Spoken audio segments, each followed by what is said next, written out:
un petit village qui s'appelle Bethsaïda. Ça se trouve dans la région de Génézareth.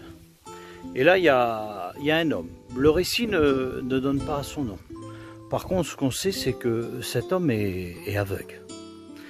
Et il a écouté parler que cet homme, qui est surnommé Jésus, avait passé quelque temps auparavant dans ce petit village de Bethsaïda. Des quantités de personnes étaient venues. Plusieurs malades y ont été présentés. Et chacun de ces malades ont été guéris. Lui, il n'avait pas pu venir. Probablement que personne n'avait pu l'emmener à ce moment-là rencontrer Jésus. Mais voilà que tout d'un coup, il apprend que Jésus revient dans le petit village de Bethsaïda. Donc, il demande qu'on puisse l'emmener. Et quand il arrive dans le village, il y a Jésus, il y a une quantité de personnes qui est autour de lui et puis qui l'écoutent parler. Lui aussi se réjouit d'écouter parler Jésus. Et là, il se fait emmener jusqu'à Jésus. Et là, il lui présente son cas, qu'il est aveugle. Et que lui aussi voudrait profiter de la guérison. Voilà que Jésus décide de ne pas le guérir dans le village. Il l'emmène à l'extérieur du village, au calme. Et là, il prend de la salive, il lui met sur ses yeux.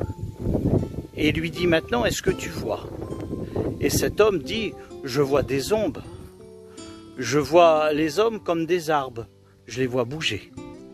Et à nouveau, Jésus prend ses doigts, les met sur ses yeux et prie pour lui.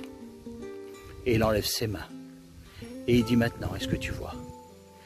Et là, avec une grande joie, quand cette personne qui est aveugle ouvre les yeux, c'est que là, il voit Jésus qui est en face de lui.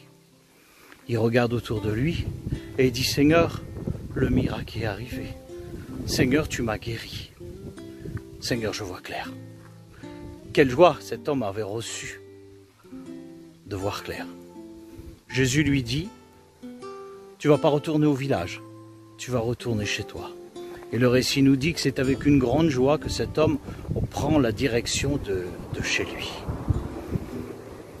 Combien de récits dans la Bible de guérison? Combien de récits merveilleux? Si tu veux retrouver ce récit, tu regardes dans Marc, chapitre 8. Et je te dis, bonne lecture.